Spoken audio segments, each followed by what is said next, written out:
Todavía me quedé allí unos segundos más después de que las luces rojas y azules pasaron por mi rostro, pero en lugar de entrar en pánico, mi mente se fue hacia atrás, a un lugar muy lejano, no a esta noche, no a la reja fría frente a mí, sino a la época en la que creí, de todo corazón, que mi vejez llegaría de manera suave, como una tarde que deja caer el sol lentamente sobre el techo de una casa antigua. Me llamo Leticia del Carmen.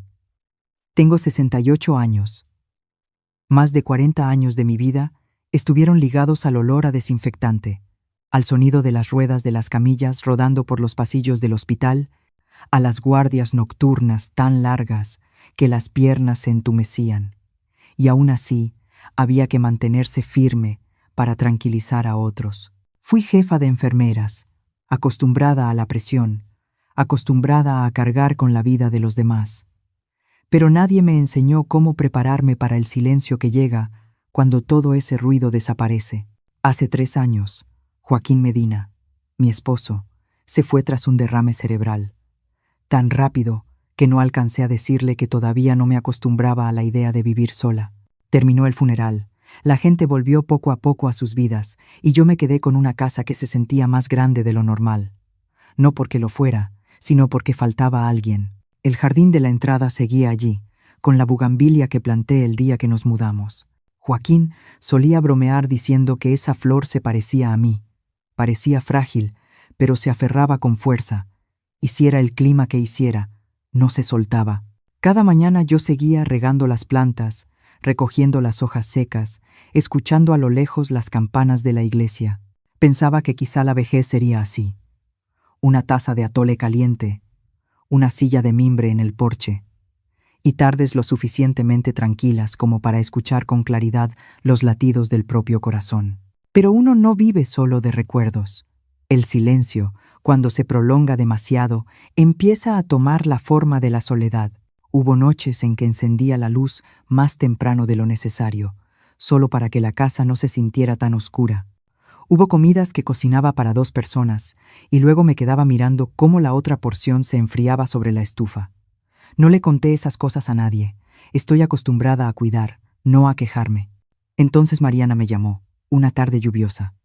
Su voz al otro lado de la línea intentaba sonar normal, pero yo reconocí la tensión de alguien acorralado.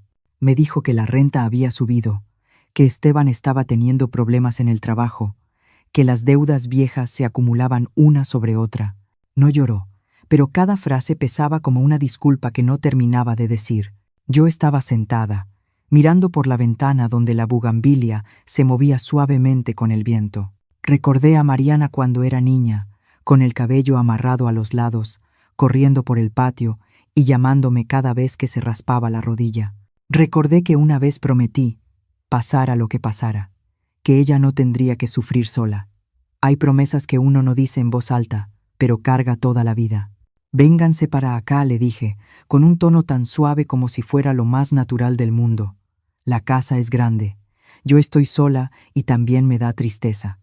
Aquí se ahorran la renta, se quitan preocupaciones. Del otro lado, Mariana guardó silencio unos segundos. Luego soltó un suspiro largo, como alguien que está a punto de ahogarse y por fin saca la cabeza del agua. Me agradeció una y otra vez. Dijo que solo sería algo temporal, que harían todo lo posible por acomodarse pronto. Yo escuché, y yo creí, porque era mi hija. El día que se mudaron, la casa volvió a llenarse de voces. Esteban se mostró respetuoso, me llamaba doña Leticia, cargaba cajas, preguntaba por mi salud. Mariana sonreía más de lo que la había visto sonreír en meses. Cociné una comida grande, más de lo necesario, solo para escuchar el sonido de los cubiertos contra los platos, para sentir que había alguien más hablando en la cocina. Al principio sentí que había hecho lo correcto. La casa ya no resonaba solo con mis propios pasos. Por las noches no cenaba sola. Me decía a mí misma que quizá así era como la familia llenaba los vacíos que deja el tiempo, pero hubo cambios muy pequeños, tan sutiles que al principio no los noté. Esteban empezó a subir más el volumen de la televisión. Mariana pasaba mucho tiempo en el celular, hablando de cosas que ya no lograba seguir. Me mudé del cuarto principal al de atrás, para mayor comodidad. Como dijeron ellos, y asentí sin pensarlo demasiado. Al final, solo era cambiar de habitación, me repetí. Seguía creyendo que todo se acomodaría, que era solo una etapa, que cuando pasara la dificultad, ellos volverían a pararse sobre sus propios pies, y la casa recuperaría su ritmo anterior, más tranquilo. No sabía que, mientras yo abría la puerta con toda la confianza de una madre, algo más también estaba entrando, en silencio. Abrí la puerta de mi casa, pero no sabía que también estaba abriendo la puerta a una ocupación lenta, callada y muy difícil de notar. Los primeros días después de que se instalaron, me admití a mí misma que la casa se sentía distinta, no de una manera ruidosa o molesta de inmediato, sino como un cambio suave, astuto, como el agua que se filtra poco a poco en la madera vieja, sin que el ojo lo perciba. Por las mañanas, Mariana se levantaba antes que yo, preparaba café y me dejaba una taza en la mesa con un «Mamá, tómalo para que entres en calor». Esteban, me decía doña Leticia con respeto, y de vez en cuando elogiaba mis guisos diciendo que sabían igual que los de su mamá. Yo escuchaba, sonreía y creía que había hecho bien en abrir la puerta. El primer mes pasó con esa sensación. Cocinaba para 3, compraba más fruta, cambiaba mis horarios del mercado para que la cocina siempre estuviera llena. Me acostumbré otra vez al ritmo de una casa con gente, al sonido de las puertas, a los zapatos dejados en el porche. Hubo noches en que, al oírlos conversar en la sala, pensé, al menos ya no ceno sola. Pero luego comenzaron a aparecer cambios pequeños, dispersos, difíciles de atrapar, como rayones finísimos sobre el vidrio. Esteban tomaba el control de la televisión y cambiaba de canal sin preguntar. Yo estaba viendo las noticias y de pronto la pantalla pasaba al fútbol, luego a otro programa ruidoso. Pensaba decir algo, pero me detenía. «¿Qué importa?», me decía. «Ya veré después». Otra vez, comenté que dejar la ventana abierta toda la noche no era bueno para los pulmones por el aire frío. Mariana suspiró y dijo, medio en broma, medio cansada: «Mamá, tú no entiendes cómo son las cosas ahora. Nosotros estamos acostumbrados así». La frase no fue dura, pero me dejó en silencio. No supe en qué momento mi opinión empezó a guardarse en el cajón de lo pasado de moda. El cambio de habitación ocurrió de una manera tan natural que al principio ni siquiera me di cuenta de que estaba cediendo mi lugar. Mariana dijo que el cuarto de atrás era más tranquilo, más conveniente para que yo descansara. El cuarto principal tenía un baño amplio, y Esteban lo necesitaba porque solía quejarse del dolor de espalda. Miré alrededor, y todo parecía tener sentido. Moví mis cosas al cuarto del fondo del pasillo, el que antes se usaba como habitación de visitas. Me dije a mí misma que solo era cambiar de lugar para dormir, que no había ninguna pérdida en eso. Pero desde ese día empecé a sentir que caminaba por mi propia casa como si fuera una visitante de paso. Cada vez que salía a la sala, tenía la sensación de que debía pedir permiso con mi silencio. Mi voz se fue haciendo más baja, no por miedo, sino por no querer interrumpir el ritmo de vida de ellos. Me sentaba en una esquina del sillón, los miraba conversar, reír, y a veces parecía que olvidaban por completo que yo estaba allí. Seguía repitiéndome: «Aguántate. Al menos la casa tiene voces y no se siente tan sola». Me decía eso tantas veces que terminó volviéndose un hábito, como cuando uno se acostumbra a un dolor sordo. Toda mi vida he sabido sacrificarme. En el hospital estaba acostumbrada a saltarme comidas, a perder horas de sueño por los pacientes. En casa pensé que ceder un poco más de tranquilidad para mis hijos tampoco era algo tan grave, pero hubo momentos muy pequeños que me hicieron detenerme. Una tarde escuché a Esteban hablando por teléfono con un amigo, con un tono entre broma y verdad. «Aquí en casa de mi suegra se vive de maravilla, como en un hotel». Él se rió. Yo estaba en la cocina, lavando verduras. El agua seguía corriendo y no fui capaz de cerrar la llave. Empecé a notar que había cosas invisibles que estaban cambiando. Cada mes llegaban los recibos del internet y la televisión por cable, y yo los pagaba como siempre, por costumbre. Una vez, casi por accidente, me detuve a revisarlos con más cuidado y noté que el paquete había sido aumentado sin que yo me diera cuenta. Más canales deportivos, más velocidad de internet. No pregunté nada. Pensé que quizá los jóvenes lo necesitaban para su trabajo. Luego vino lo de la tarjeta bancaria adicional. Se la había dado a Mariana desde el principio, solo pensando en emergencias, en comprar medicinas o pagar algo urgente. Ese mes, al revisar el estado de cuenta, vi cargos que yo nunca había hecho. Ropa, restaurantes, pequeños lujos constantes. Me quedé sentada un buen rato con el papel en la mano, escuchando la televisión en la sala, escuchando la carcajada de Esteban. Podía preguntar, podía decir algo, pero no lo hice. Elegí el silencio, no porque no viera lo que estaba pasando, sino porque no quería romper aquello que todavía llamaba familia. Me convencí de que estaban pasando por un momento difícil, de que cuando todo mejorara las cosas serían distintas. Creí que mi paciencia era una forma de amar, pero ese silencio no suavizó nada. Al contrario, fue como tierra fértil para que creciera algo más. Esteban empezó a moverse por la casa con una familiaridad que no le correspondía, como si fuera su territorio. Mariana dejó de preguntarme antes de mover los muebles. Los objetos ligados a mis recuerdos fueron apartados, colocados en rincones, para dar espacio a cosas nuevas que yo no reconocía. Hubo noches en que regresé al cuarto del fondo del pasillo, cerré la puerta y me di cuenta de que ya no escuchaba las risas de la sala. No porque ellos guardaran silencio, sino porque esa puerta me había dejado fuera. Me senté en la cama, miré el techo, y por primera vez en muchos años me sentí perdida dentro del lugar que siempre había sido mi refugio más seguro. Aún así, seguí aguantando.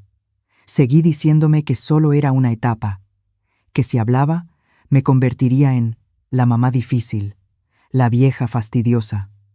No quería hacer eso ante los ojos de mi hija, pero muy dentro de mí había una sensación persistente que todavía no me atrevía a nombrar.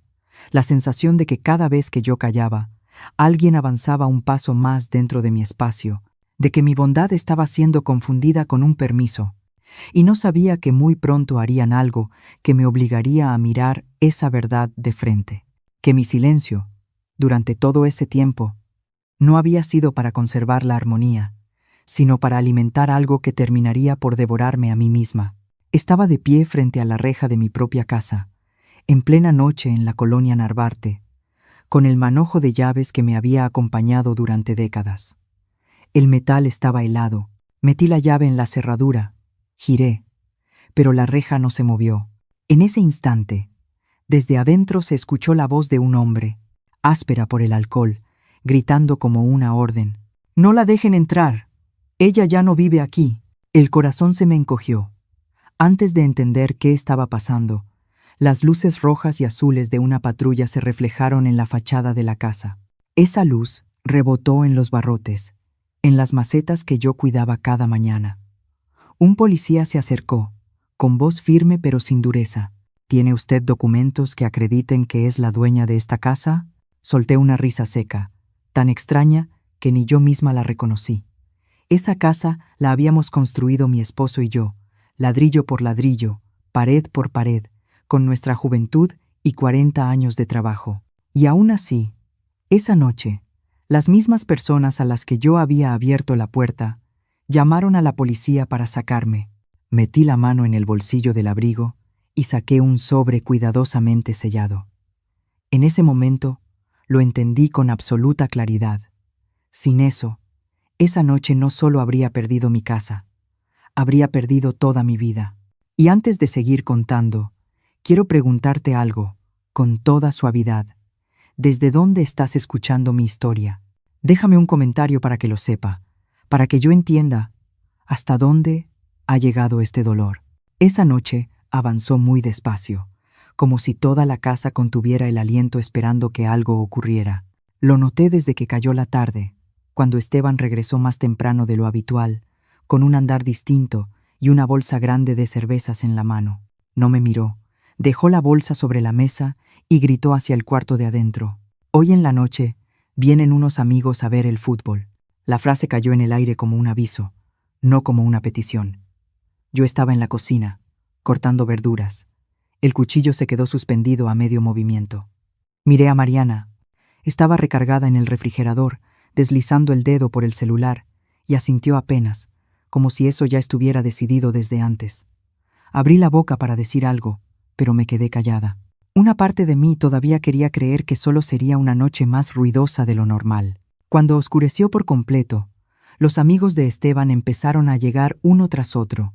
Traían risas estruendosas, olor a cerveza barata y humo de cigarro. La televisión estaba a todo volumen. El fútbol se apoderó de la sala. La voz del narrador, los gritos en cada jugada hacían vibrar las paredes. Miré la mesa de madera en medio del cuarto, la misma que Joaquín había pulido con sus propias manos años atrás, ahora cubierta de latas de cerveza y ceniceros. Cada rayón sobre la superficie me atravesaba el pecho como si fuera directo al corazón. Intenté aguantar.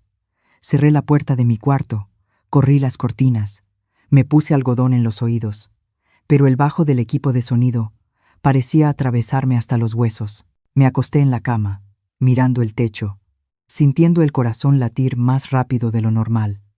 Pensé en la cita para revisar la presión a la mañana siguiente.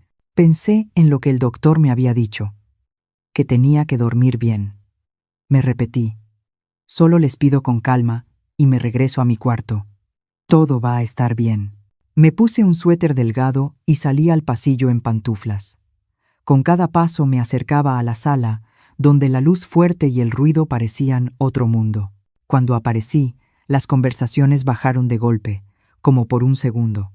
Respiré hondo, procurando que mi voz sonara tranquila. Esteban, ya es tarde. Mañana en la mañana tengo cita con el doctor. ¿Podrían bajarle tantito? En ese instante hubo un silencio tan raro que alcancé a escuchar el hielo chocando contra el vidrio de un vaso. Esteban se volteó.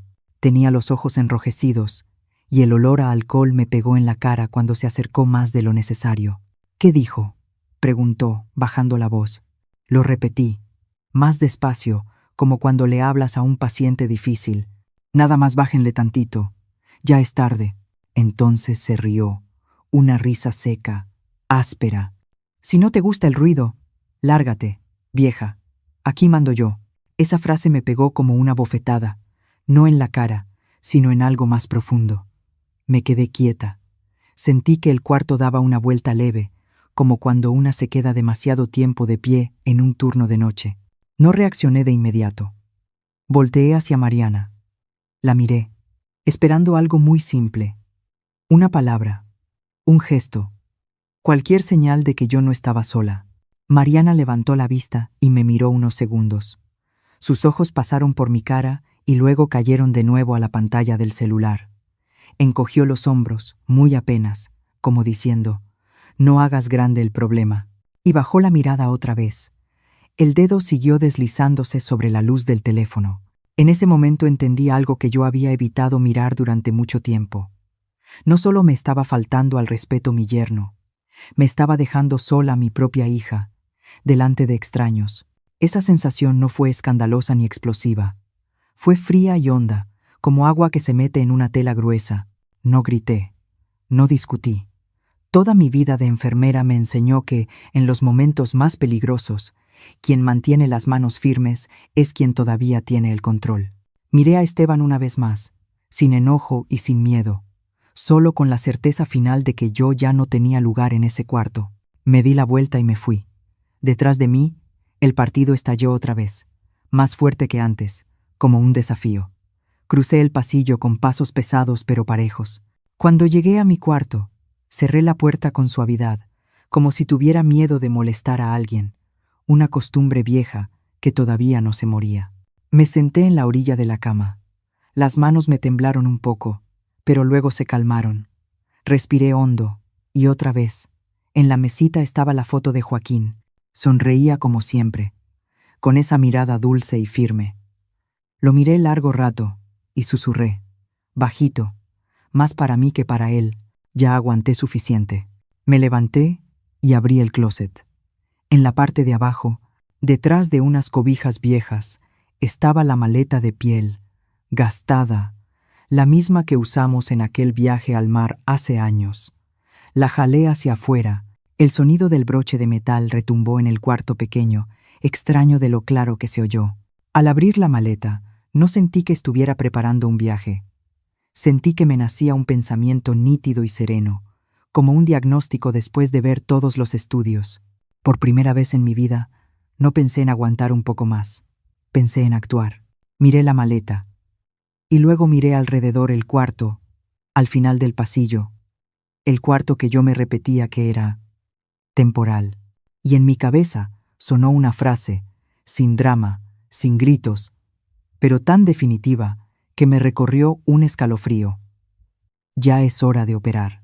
Me quedé quieta unos segundos frente a la maleta abierta, no para decidir si me iba o me quedaba, sino para acomodar mi respiración. El frío en el pecho ya no era miedo. Era esa sensación de antes de entrar al quirófano. Enfoque, lucidez y la certeza de qué hacer primero. Me agaché, me arrodillé en el piso y recorrí la alfombra pequeña a un lado, debajo de la cama, donde Joaquín siempre decía: «Déjalo ahí para que no estorbe». Estaba la caja fuerte baja, gris, que me había acompañado por años. La abrí con una costumbre antigua. No me temblaron los dedos. Adentro, los papeles estaban perfectamente ordenados dentro de una carpeta de plástico azul, el color de los expedientes, de los signos vitales, de las decisiones que no se pueden tomar con dudas. Puse la carpeta sobre la cama, me senté a un lado y dejé que la luz de la lámpara cayera directo sobre cada renglón. No era la primera vez que leía esos documentos, pero sí era la primera vez que entendía por completo el peso de cada punto, de cada cláusula. Después de que Joaquín murió, pasé meses con esa confusión de quien despierta tras una anestesia larga. Lo familiar se volvió extraño, y lo que más me asustaba eran las decisiones sobre el futuro de mi hija. En ese tiempo, Tomás Rangel, amigo de Joaquín, abogado más acostumbrado a las notarías que a las salas, fue a verme. Se sentó en la silla de mimbre del porche, tomó el café que yo le serví y me escuchó hablar de Mariana, del miedo de una madre a que su hija se desmorone. Tomás no me interrumpió. Esperó a que yo terminara y luego bajó la taza con una voz grave, lenta. «Leticia, querer a tu hija es una cosa, los papeles son otra». Yo recuerdo que fruncí el ceño, porque me dolía esa manera tan directa de decirlo. Él siguió: «No porque tu hija sea mala, sino porque la vida no es suave. Tú cuidas el cariño con el corazón, pero la ley cuida los límites con firmas». Hablamos mucho esa tarde. Firmé ciertos documentos para evitar trámites después, como él decía. Se adelantó el nombre en una parte. Sí, pero yo conservé el usufructo de por vida claro, sin enredos, y una cláusula de revocación en caso de maltrato o ingratitud. Al firmar, me reí y dije que seguro nunca iba a necesitar eso. Tomás solo asintió. No se rió conmigo. Esa noche, al abrir de nuevo aquella carpeta azul, todo quedó tan claro como bajo la lámpara del quirófano. Guardé los documentos en la maleta, los puse arriba, como quien acomoda el instrumental antes de un procedimiento. No metí mucha ropa, solo lo necesario, pero sí guardé los papeles, mis tarjetas del banco y una libreta pequeña. Cerré la maleta y escuché el broche hacer clic, firme. Salí al pasillo. En la sala seguía el escándalo. Gritos, carcajadas, el olor a cerveza y tabaco mezclándose en el aire. Nadie notó que yo pasaba. Mariana seguía con los ojos en la pantalla. Esteban estaba de espaldas al pasillo, levantando la mano al ritmo del partido. Crucé como un fantasma, y esa vez ya no me dolió. Me confirmó lo que yo ya había decidido. Abrí la puerta principal. El aire de la noche era más fresco que el de la casa, y lo respiré hondo.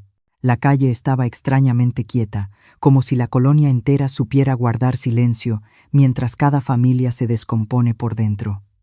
Bajé la maleta por el escalón y pedí un taxi. Cuando el coche se detuvo, el chofer me miró. Miró la maleta y no preguntó de más. Me senté atrás. Puse la maleta junto a mis pies y le di la dirección de un hotel pequeño cerca de la Alameda Central. El taxi se puso en marcha. A través del vidrio, la casa se fue quedando atrás, y la luz de la sala todavía se derramaba hacia la calle. No volteé a verla por mucho tiempo. Dentro del coche, el sonido parejo del motor iba y venía, como un latido ajustado. Abrí el teléfono, no para llamarle a nadie, sino para escribir una línea, sin enviarla solo, para acomodarla en el lugar correcto dentro de mi cabeza. Tecleé despacio, palabra por palabra, y luego la leí de nuevo, sin emoción de más, sin queja. Al llegar al hotel, hice el registro rápido. Un cuarto pequeño, limpio, con buena luz. Dejé la maleta en el piso, colgué el abrigo, me lavé la cara con agua fresca. En el espejo, mi rostro se veía más sereno de lo que yo esperaba. Me senté en la cama, abrí otra vez la carpeta del expediente azul y revisé los papeles como quien repasa una lista antes de entrar a turno. No faltaba nada. No había errores. Le llamé a Tomás. Sonó varias veces, hasta que contestó, con la voz todavía adormilada. Tomás, soy yo. ¿Pasa algo, Leticia? Temprano en la mañana, vienes. No hace falta decir mucho. Quiero que tú seas quien toque la puerta. Del otro lado hubo un silencio muy breve, lo suficiente para que yo supiera que había entendido. Ahí voy a estar. Gracias. Colgué. Afuera de la ventana, la ciudad seguía despierta a su manera, las lámparas amarillas extendiéndose sobre la banqueta, pasos sueltos, un camión que pasaba tarde. Me quedé quieta, con las manos sobre las rodillas, y por primera vez, en toda la noche, dejé que mis pensamientos se acomodaran en línea recta. No para enojarme, no para ponerme triste, sino para ordenar qué va primero y qué después, a quién le hablo y a quién no, dónde guardo silencio y dónde rompo el silencio. Abrí mi libretita y escribí unas líneas con viñetas, como antes cuando repartía turnos. Poco a poco, todo tomó forma. En ese momento, me di cuenta de que había recuperado algo que llevaba tiempo perdido: la capacidad de coordinar. No un poder escandaloso, sino el derecho de marcar el ritmo. Me recosté y apagué la luz. En la oscuridad no me dormí de inmediato. Escuché cómo la ciudad se iba haciendo lejana y, en mi cabeza, una frase se repetía: pareja, sin necesidad de énfasis. No se la mandé a nadie. Solo la puse en su lugar, como quien coloca una brújula antes de que amanezca. Desperté muy temprano, incluso antes de que el despertador alcanzara a vibrar. Era el hábito de tantos años de guardias nocturnas en el hospital, un reloj biológico que nunca se descompone. La luz tenue de la mañana se colaba por la rendija de la cortina del hotel, suave y extraña.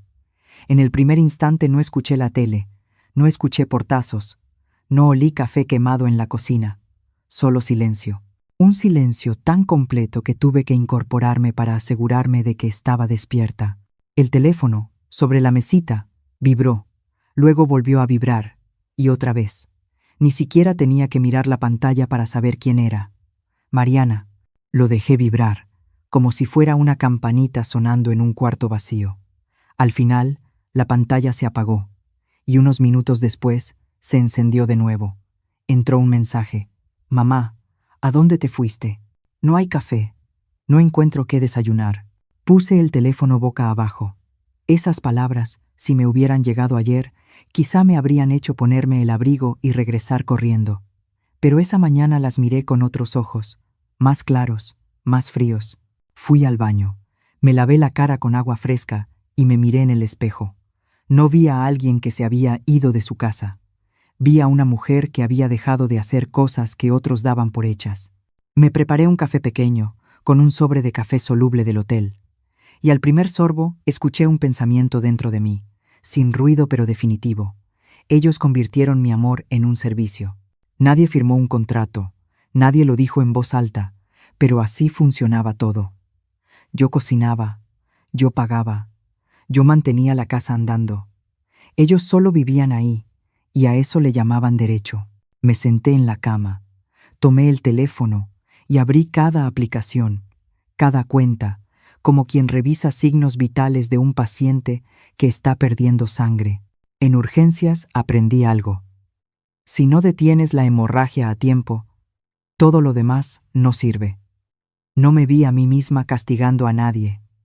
Me vi deteniendo una fuga que llevaba demasiado tiempo yéndose por donde no era. Llamé al servicio de televisión e internet. La voz de la operadora sonó pareja, amable, pidiéndome confirmar datos. Yo respondí corto y preciso, sin explicaciones largas. Cuando me dijo que el servicio quedaría suspendido en unos minutos, le di las gracias y colgué. Sin emoción. Solo un paso necesario. Luego vino la tarjeta adicional de Mariana. Abrí la app del banco y miré el historial de movimientos. Cargos pequeños, constantes, lo suficiente para volverse costumbre sin pensar. Recordé cuando se la di y le dije con claridad: solo por si se ofrece. Toqué el botón de bloquear tarjeta. La pantalla pidió confirmación. Apreté aceptar. Fue un gesto ligero, como poner una gasa sobre una herida que está escurriendo. El teléfono volvió a vibrar. Esta vez era llamada. Dejé que sonara hasta que se cortó y le quité el sonido. No era enojo, era entender que si contestaba en ese momento, todo lo que acababa de hacer se iba a venir abajo. Necesitaba sostener esa distancia, como se sostiene la esterilidad en un quirófano. No por odio, sino por necesidad. Cancelé los pagos automáticos que durante años dejé ahí por comodidad. Paquetes premium que yo jamás usaba, pero que ellos consumían como aire. Con cada confirmación de cancelación, sentí el cuerpo un poco más ligero, como si me quitara pesos que llevaba colgados y ni me acordaba desde cuándo. Cuando dejé el teléfono sobre la cama, vibró otra vez. Mensaje nuevo. Mamá, ¿por qué no agarra el internet? Lo leí y lo borré. No el mensaje. Borré el impulso de contestar de inmediato. Sabía que ese silencio iba a causar desconcierto, y ese desconcierto era algo que ellos nunca habían probado. Sonó el teléfono. Tomás. Contesté. Su voz estaba tranquila, justo como yo la necesitaba. Ya entregué el aviso. 72 horas. ¿Cómo reaccionaron? Confundidos. Pero todavía no entienden todo. Le di las gracias y colgué. 72 horas. 3 días. En el hospital, hay plazos cortos que deciden la vida entera de alguien. Yo sabía que esos 3 días iban a ser suficientes para que vieran una realidad que llevaban años evitando. Me acerqué a la ventana. Abajo, la ciudad empezaba a moverse. La gente iba al trabajo. Los coches se apilaban en fila. Cada quien cargaba sus preocupaciones, pero al menos eran preocupaciones propias. Y, de pronto, me llegó una duda muy humana. ¿Y si mi hija tiene hambre? Esa idea se metió como un reflejo viejo, entrenado durante décadas de ser madre. Cerré los ojos y vi la escena de la noche anterior con una claridad brutal. Mariana bajando la mirada frente a la humillación, evitando mis ojos mientras yo me quedaba parada en medio de la sala. Abrí los ojos. La duda retrocedió. Yo no estaba dejando sin comer a mi hija, yo estaba dejando de alimentar la irresponsabilidad. Hay una línea delgadita entre las dos cosas, y yo la había cruzado sin darme cuenta desde hacía mucho. Me cambié de ropa y bajé al lobby. Me senté en un rincón y pedí un desayuno sencillo. Al sostener la cuchara, mis manos no temblaron. Comí despacio, como si cada movimiento tuviera que ir a su ritmo correcto. El teléfono vibró varias veces más. No lo abrí. Lo dejé ahí, callado. Y dentro de ese silencio sentí que algo distinto empezaba a formarse. Yo no me vengaba a gritos.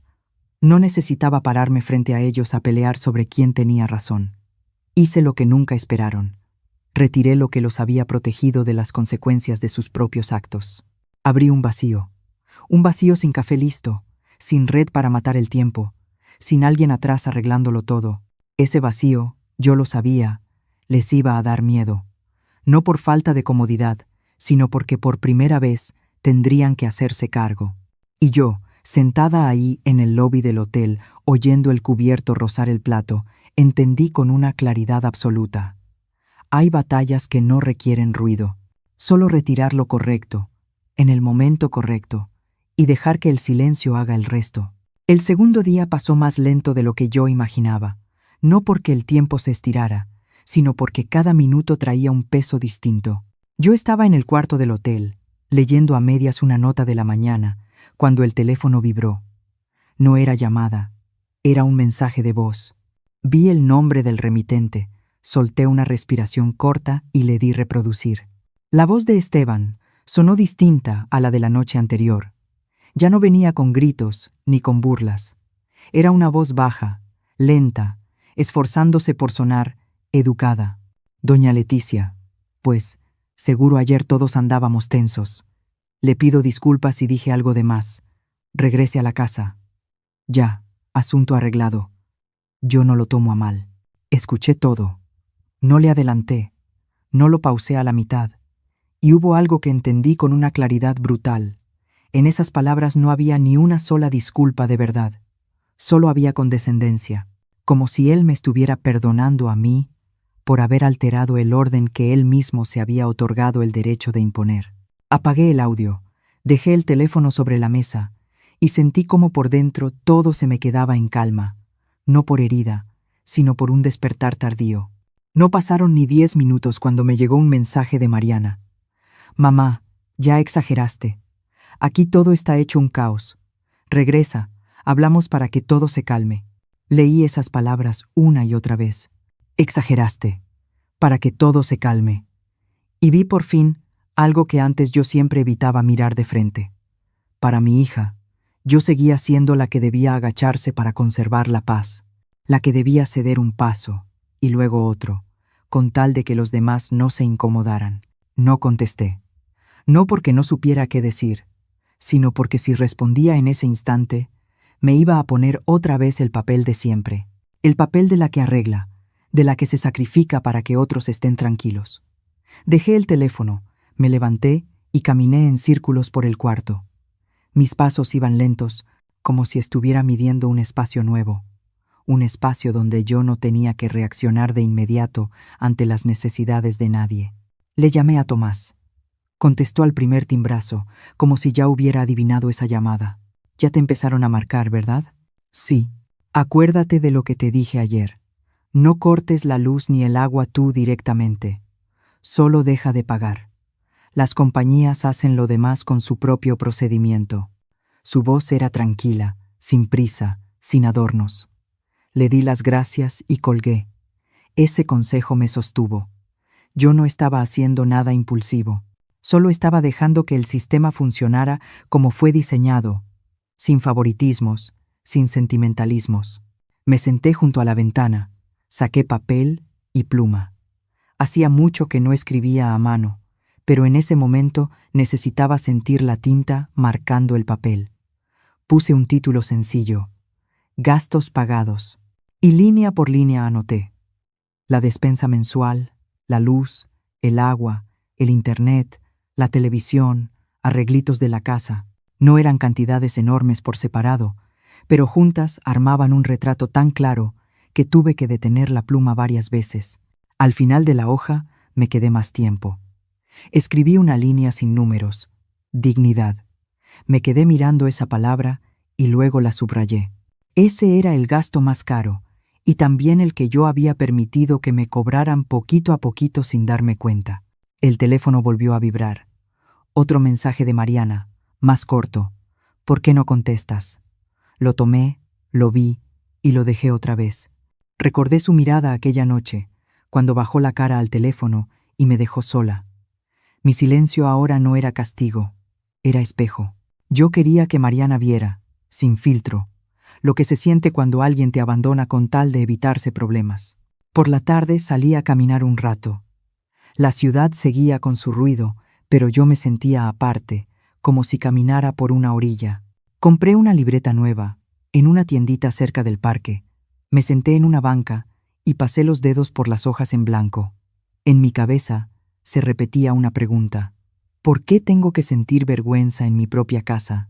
No necesitaba contestarla en ese momento, pero esa pregunta me llevó a otra idea más nítida. Si ellos me habían avergonzado frente a gente ajena, si se habían acostumbrado a tratarme como parte del fondo de su vida, entonces ya era hora de que ese orden se volteara. No con escándalo, no contándole cosas a los vecinos, ni discutiendo por teléfono, sino dejando que la verdad apareciera sola, sin que yo la cubriera. Cuando cayó la noche regresé al cuarto. Tenía varias llamadas perdidas. No abrí nada.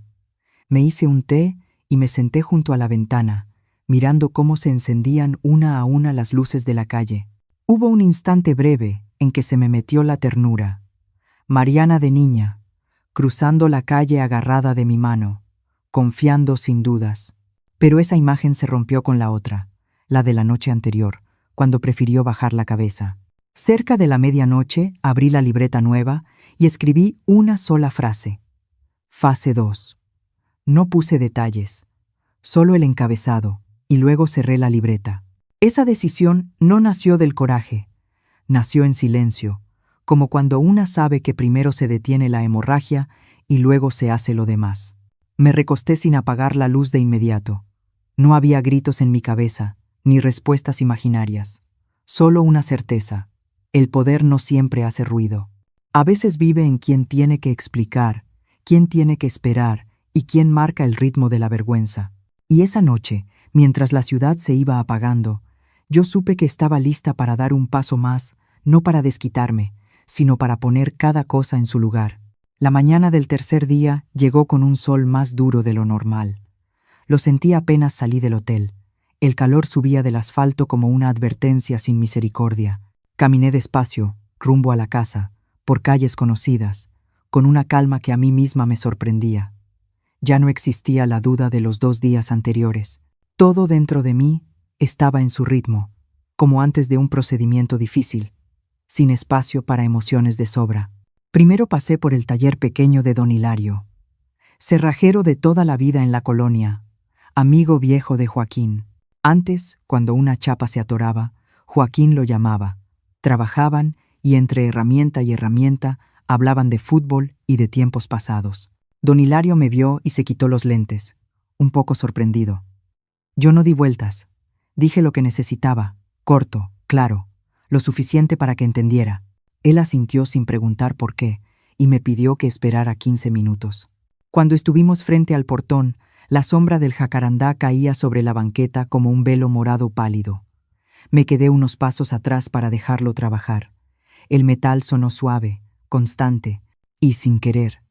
Se me vino la imagen de Joaquín parado justo ahí, con los brazos cruzados, esperando para invitar a su amigo a un café. Ese recuerdo no me hizo flaquear. Me afirmó. La cerradura nueva quedó puesta, brillante. La cochera también, con un seguro firme. Don Hilario se limpió las manos en un trapo y me miró, preguntando muy quedo. ¿Todo bien, Leticia? Todo bien, le respondí. No dijo más. Antes de irse, me dejó las llaves nuevas en la palma. El metal estaba fresco y pesaba lo justo para recordarme que algo ya había cambiado. Me quedé bajo el jacarandá, mirando hacia adentro. Ya no se escuchaba el aire acondicionado de siempre. Ese silencio no era agradable, pero decía algo con claridad. El sistema ya estaba haciendo su parte. Imaginé el calor encerrado, espeso, y entendí que, por primera vez, ellos no podían prender un botón para huir de las consecuencias. La puerta de la casa se abrió de golpe. Esteban salió desaliñado, la camisa arrugada, los ojos hundidos. Entrecerró la mirada por el sol, se paró detrás de los barrotes y soltó una risa seca. ¿Y ahora qué? ¿Ya se te acabó el dinero del hotel y vienes a pedir que te dejen entrar? Su voz intentaba sonar superior, pero yo alcancé a oír la prisa escondida al final. Yo no avancé. Me quedé en mi sitio, dejando que el sol le pegara de frente. Vengo a revisar el avance de la mudanza, dije, pareja. A las 6 de la tarde se vence el plazo. La frase cayó en el aire como un reloj imposible de negociar. Esteban frunció el ceño, miró alrededor, como buscando apoyo. Y en ese mismo momento, varias puertas del vecindario comenzaron a entreabrirse. Doña Marta, la de enfrente, regaba sus plantas más lento de lo normal. Don Luis, al lado, fingía acomodar su radio. Esos oídos que habían tenido que aguantar música a todo volumen aquella tercera noche, ahora se asomaban en silencio hacia mi portón. Esteban se dio cuenta de eso. La arrogancia en su rostro cayó un nivel. «Usted no puede hacer eso», dijo más fuerte, como si intentara convencerse a sí mismo. «Voy a llamar a la policía». Metí la mano en mi bolsa y saqué el sobre que ya llevaba preparado. No lo levanté en alto ni hice alarde. Solo lo apoyé sobre los barrotes, dejando que el sol iluminara el borde del papel. «Llame», dije. «Yo tengo documentos». Un silencio espeso se extendió entre nosotros. Vi a Esteban tragar saliva. Los vecinos no dijeron nada, pero su sola presencia hacía que cada palabra pesara más. En el hospital había visto a pacientes cambiar de actitud cuando entendían que ya no estaban en una habitación privada, cuando sabían que sus actos estaban siendo observados. Esa misma sensación se dibujó con claridad en el rostro de Esteban. Se dio la vuelta y caminó unos pasos hacia el interior de la casa, murmurando algo entre dientes. Yo me quedé ahí, bajo la sombra del jacarandá, con el manojo de llaves nuevas en la mano, sin avanzar ni retroceder. Escuché el movimiento de los muebles, pasos apresurados. Ya no había televisión, ya no había música, solo los sonidos sueltos de una casa que empezaba a desarmarse. Entonces la puerta interior volvió a abrirse. Esta vez no fue Esteban, fue Mariana. La luz del sol me permitió ver con claridad sus ojos enrojecidos, el cabello amarrado deprisa. Se detuvo en seco al verme, como si no esperara que yo siguiera allí. En ese breve instante, ya no vi a la mujer que solía decir, «Mamá, estás exagerando», sino a la niña que corría hacia mí cada vez que sentía miedo. «Mamá». Ese llamado salió muy bajito, pero fue suficiente para atravesar todas las defensas que yo había levantado. No lo dijo como reproche, lo dijo como alguien que busca un salvavidas en medio del remolino. Yo no di un paso al frente, me mantuve en mi lugar, dejando que la distancia dijera lo que tenía que decir. Mariana se aferró a los barrotes, me miró, luego miró las llaves en mi mano. La comprensión empezó a asomarse en su mirada. Esta vez, nada estaba bajo su control. Esteban apareció detrás de Mariana, dispuesto a decir algo, pero se detuvo al notar las miradas de los vecinos fijas en el portón. Bajó la voz, cambió el tono, intentó suavizarse. «¿Podemos hablar? Al menos pasar adentro». Negué con la cabeza. Apenas. No era un rechazo al diálogo, sino a volver a un espacio que ya no era seguro para mí. «Todo lo que hay que decir está escrito en los documentos», respondí. «El tiempo que queda, úselo para sacar sus cosas». Miré a Mariana, manteniendo la mirada serena, sin reproches. Ella bajó la cabeza y las lágrimas cayeron sobre sus manos. Esa escena me apretó el corazón por un segundo muy breve, pero no crucé el límite que ya había marcado. Hay lecciones que no se enseñan con consuelo. Me di la vuelta y me alejé despacio, paso a paso, saliendo de la sombra del jacarandá. Detrás de mí, las voces se hicieron más bajas, hasta mezclarse con el silencio pesado del mediodía. No sabía qué se dirían cuando la puerta se cerrara. Solo sabía que, a partir de ese momento, el orden había cambiado. Y ese cambio no necesitó gritos, necesitó testigos, un portón que no se abrió y la verdad expuesta, desnuda, bajo el sol. Yo seguía frente al portón, con el sol cayéndome directo en los hombros, cuando Mariana empezó a hablar más rápido, con la voz entrecortada, como quien teme quedarse sin aire. Me habló del calor dentro de la casa, de la leche que ya se había echado a perder en el refrigerador, de los alimentos congelados que se habían descongelado, de que no quedaba efectivo en su cartera. Yo escuché sin interrumpir. En sus ojos vi un pánico real, pero era el pánico de alguien que, por primera vez, se veía obligada a enfrentar las consecuencias, sin su salida habitual. «Mamá, hace muchísimo calor», dijo Mariana, aferrándose a los barrotes. «La comida ya se echó a perder. No tengo dinero».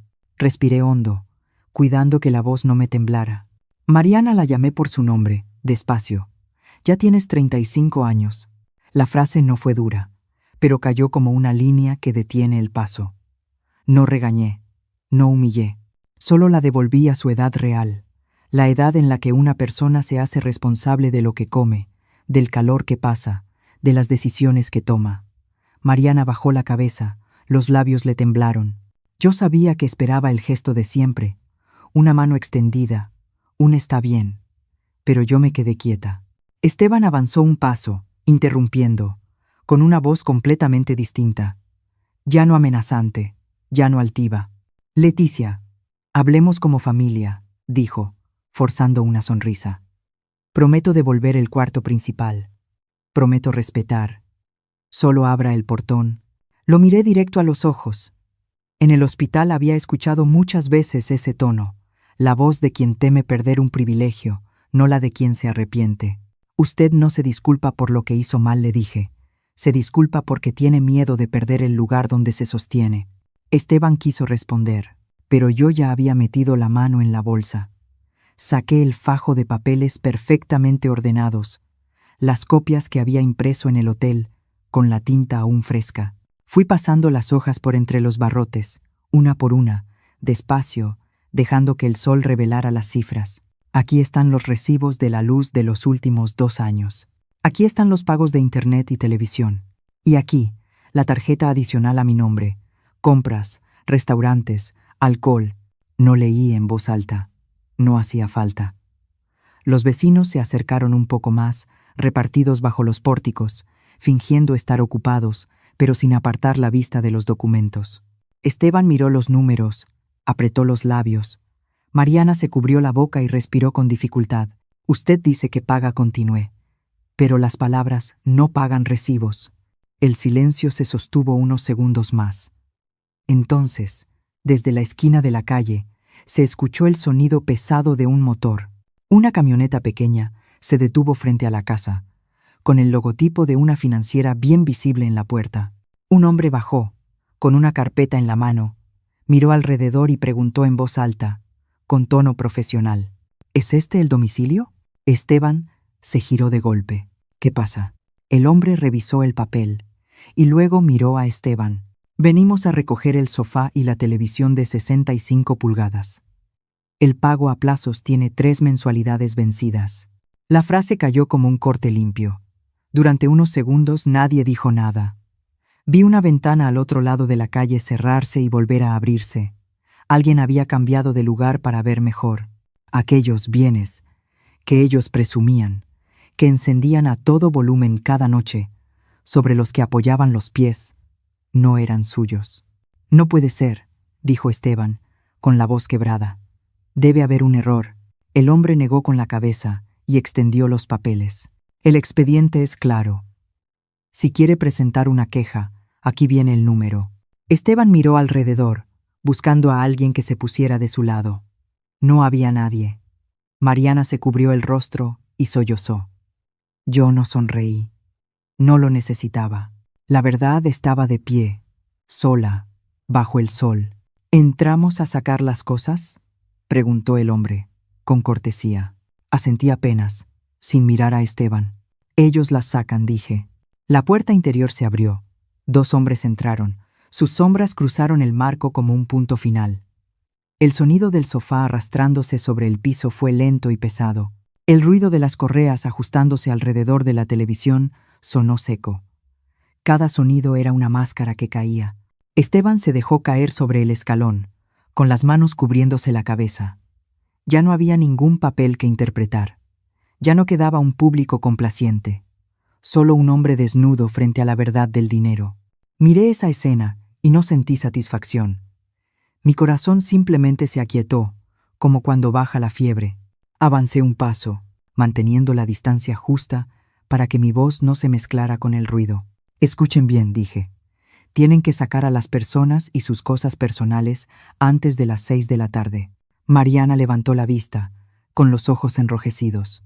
Mamá, si se van por su cuenta, continué, les daré una cantidad pequeña, lo suficiente para rentar un cuarto o dejar un depósito. Nada más. Esteban alzó la mirada, como queriendo decir algo. Si no se van, seguí, vendrán la policía y el expediente. No había espacio para negociar. No elevé la voz. No hacía falta. Los vecinos ya habían escuchado lo suficiente. Los 2 hombres de la financiera terminaron de cargar todo en la camioneta, cerraron la compuerta, firmaron los papeles. El vehículo encendió y se fue despacio, dejando un vacío crudo dentro de la casa. Mariana rompió en llanto. Perdóname.